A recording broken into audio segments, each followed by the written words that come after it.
Good to go? All right. Thanks, Coach, for joining us. Let's start off with questions from Jared and then John.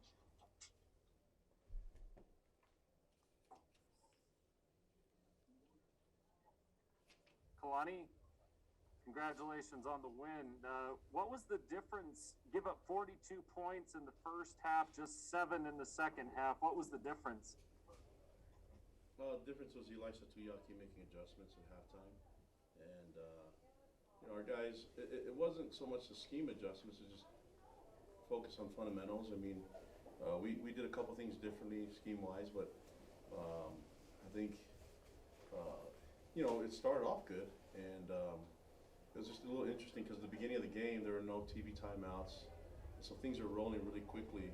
And so I think our guys got a little fatigued and started to miss tackles. When you get tired, you start to forget your technique. And once we were able to kind of gather ourselves, I mean, the second quarter was really harsh for me to see as a coach. And I know everybody was, a little pissed off at that second quarter. But halftime, the guys gained their composure. We talked about adjustments, and we talked about utilizing more personnel, more people on the field. That's what we do. We keep our guys fresh, and it just happens that our guys made some plays, and we were able to get some turnovers in the second half, and get a turnover on downs, and that was a difference for us. And our offense stuck to it, and we're aggressive with the game plan. I love. I mean, when our offense get the ball that many times, I think we're gonna do pretty good. So I thought they took care of the football, and the difference was the turnover on downs and turnovers altogether. So, but credit to our players and credit to our coaching staff for making the adjustments on defense and finding ways to get this win. I mean, that's the stat line doesn't really look that favorable, but second half I think we can play good sound football like we did in the second half. We'll be fine for most of the games. You touched on this, Kalani, but how big was that fumble that Uriah caused and then recovered, setting up the offense and able to make it a 2-score game there early in the fourth quarter? Yeah, I mean, I think credit to Virginia. They're making a lot of plays. I mean, they were making us miss tackles, and they're trying to keep things balanced. I know they're trying to, they're usually going to throw the ball, but I think they're committed to trying to run the ball a little bit tonight. And we just had to make it really hard for them. I think they had. If you look at it in the first half, they had just those big plays, and we didn't make it difficult for them. And I think it's like one missed tackle, and then there was a touchdown. And we got a little aggressive. We played a little man defense, and we tried some things and did some pressures, and they bit us, But I just like our guys being aggressive and trying different things, but also making adjustments and relying on our offense is clicking like that for us to play complementary football, and that's what happened in the second half.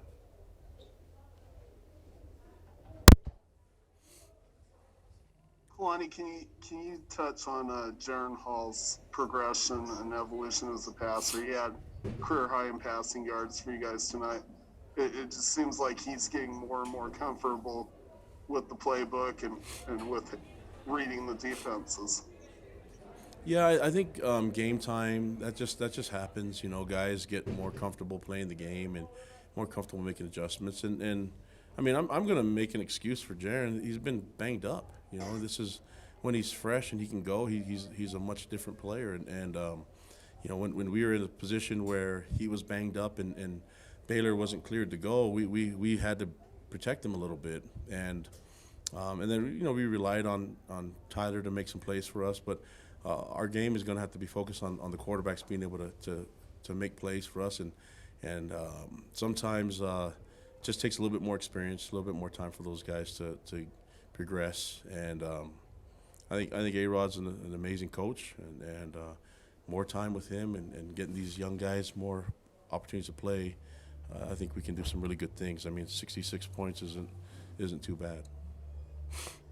As he's gained that experience, what's really stood out about how his command of the offense? I just think timing. Like, it's just he seems to know where to go with the ball, no matter what the defense does. And defensively, Virginia did a lot of different things, and try to confuse him. And they brought some pressure also, and he made him pay. I think to have a quarterback that can see things and and can go through the progression in the passing game, that's hard to do, and these guys have done it, and I feel comfortable with all the quarterbacks doing that, but I'm happy to see Jaron make that move and create some space with his legs too, and I thought he made good decisions. I thought maybe a couple times where he probably shouldn't have thrown the ball a couple times, but I mean, we trust him, so let's just see what happens. I think he's getting better every week, so hopefully we can see him, perform again and improve next week. Jay and then Mitch.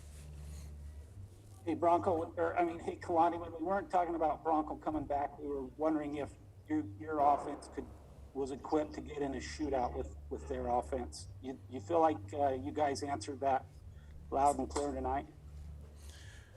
Well, I mean, two defensive coaches don't really like shootouts, right? And I think the first half wasn't what I wanted. The first quarter, yeah, but the second quarter I didn't like, and it was just big plays on defense that were given up and some mistakes. But I think the offense just has to be ready to have a shootout no matter what, and I'm glad they did.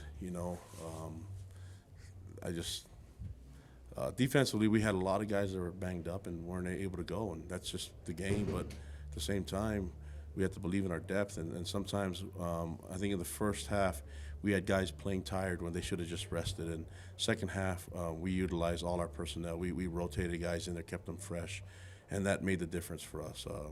When you're fresh and you can play, and it wasn't really the amount of plays. It was just back to back and quick scores by our offense. There's not a lot of rest time, and a lot of our guys play special teams, and we're not going to rotate on special teams. We need to rotate on defense, and we just had to lean on some second and third stringers, and second stringers made some plays. I mean, look at the turnovers that Drew Jensen had. He seems to have a great feel for the passing game and how to defend, and all our guys played really well, and just there was mistakes, but it was really one quarter that I really wish we had back. Mitch, go ahead. Kalani, 5 touchdowns for Tyler Algier. What makes him such a special player for you guys?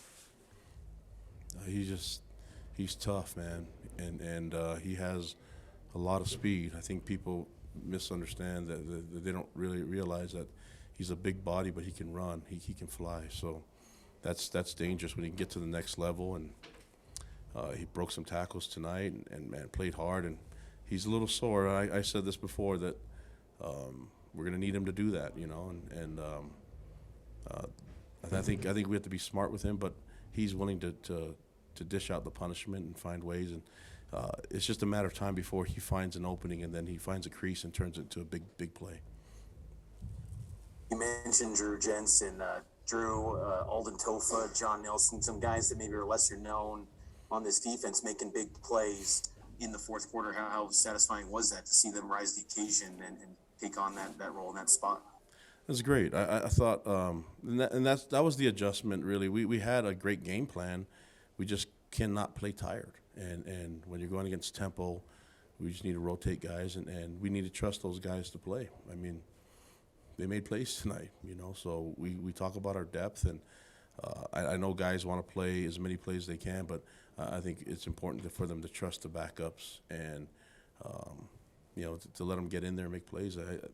I'm really proud of our guys and their belief in each other and their buy-in to what on defense what Elisha Tuyaki was asking them to do, and then on offense what A-Rod was doing, and obviously special teams with what Ed does there. So I have great coaches. They did a great job tonight. They performed well, but we're going to work on some things and get better, but just really relishing the win right now, and we'll learn and get better next week. Jared and then Ron. Kalani, what was your interaction like with Bronco and with the former BYU guys, your friends, some of these guys that you've known? What was that like before and after the game? Really good. I mean, Bronco was awesome before and after the game, and I know he has a lot of love and appreciation for this place, and I'm really happy that the fans showed him the love and the warm welcome that he deserves, and just really proud of our fans. And that I know it meant a lot to him, It meant a lot to me, and I know it means a lot to that staff. You know, those guys were welcomed, and it was a great game. I mean, defensive coaches don't really like this game, but it felt like an old school BYU type of game, and you know, that's I'm just trying to make sure that we play at our best, and that these type of explosiveness in the second quarter, I think that was where we gave up tons of points. Doesn't happen again, but I don't want it to overshadow the fact how happy I am, how well they played in the second half, how they bounced back, and also how consistent and really nice the way the offense was working. I was really pleased with that. So, you know, just felt really good. We can win a lot of games if we do that. Well, along those lines, I wanted to ask about big picture, 7-2 at this point, heading at the end of October. You have been dinged up, and your depth has come through strong, and you've been able to win 7 games. What's it like to have the program at the point where you're able to rely on that like you have this year? Yeah, I mean, we're really happy with the depth, but I don't want to keep testing it. You know, I think the depth is good, and let's just keep getting better, but also getting some guys back. And but just these guys believe in each other, man. They work hard for each other, and yeah, I feel like we're developing really, really well as a program overall, and we just keep focusing on all the little details. All that stuff adds up and will allow us to take bigger steps towards what we want to accomplish. And culturally, I'm really proud of our team. I love the players leading this group and the buy-in. So we'll just keep working and try to keep things positive and learn as much as we can. I think feedback and criticism is really good for our guys, but only if we learn from it.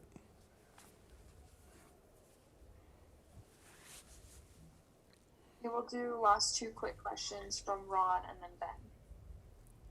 Kalani, usually we see Gunnar and Puka as the deep threats tonight. Tonight we saw Samson get involved in the action a lot. What can you speak on about how big of a role he's played and how well he's been able to impact the offense since coming over from Utah? Well, Samson's, first of all, he's been a deep threat for us. He just hasn't been completely healthy. And this week he's been healthy. So, you know, he's been banged up, and you just never can tell from him because his appearance and his excitement, his energy it's I don't know if anyone can match that, but it's amazing. But he's been banged up, and when he's healthy and ready to go and can play every down and start like he did tonight, man, he's dangerous. He's been doing that for years, and so it's good to see him get out there and play. But the energy, what I appreciate the most from him is the energy and the excitement that he has for his teammates when they make plays, regardless of which phase. It doesn't matter, offense, defense, special teams. That guy burns a lot of calories because he's all over the place. He's talking to special teams. He's talking to the juice crew. He's talking to everyone. And you know, we need to bottle up that energy because it's amazing. But that guy has playmaking ability that matches his energy. And so it was nice to see those guys get out and play.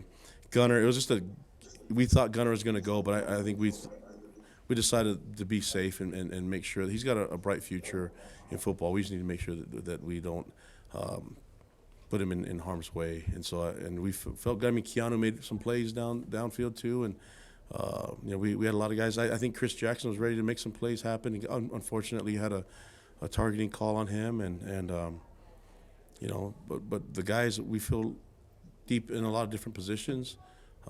That receiver position has been really, really good for us, and they have a really good coach too. Kalani, I know you touched on it briefly, but I was wondering if you could get into more specifics. It seemed like in the first half, a lot of 40 front. Second half, we saw a little bit more 30 front. I believe with 2 turnovers, both the forced fumble and Drew Jensen INT were both 30 front, drop 8, and then the turnover on downs was also drop 8. Could you speak to some of those specifics and what happened in the second half? Yeah, we weren't getting enough eyes on the quarterback, and you know, credit to Robert and I and the offense. They were doing some things that really make it difficult for man coverage. We thought we could match up man to man with them, and it worked early. And then when the guys got fatigued, they're covering forever, you know, so they were getting a little tired and they're missing tackles. They were there, coverage was breaking down, and then Armstrong was breaking the pocket and taking off. And when you're in man, you're basically covering your guy. You don't really see what's going on when the quarterback breaks the pocket. So you're susceptible to big plays. We thought it would be okay if we can kind of match it and play better. But then those big plays turn into big touchdowns. I mean, we had a pressure that was a zero pressure that they broke a tackle and scored a touchdown on. So drop 8 won the game for us. And that was Eli Satuyaki's idea. That wasn't really the game plan, but we were going to mix in some man drop 8s. He did that in the second half and held them 7 points, a really, really explosive offense of 7 points. I think people need to respect him a little bit more now. Thanks, man. Okay, thanks, guys.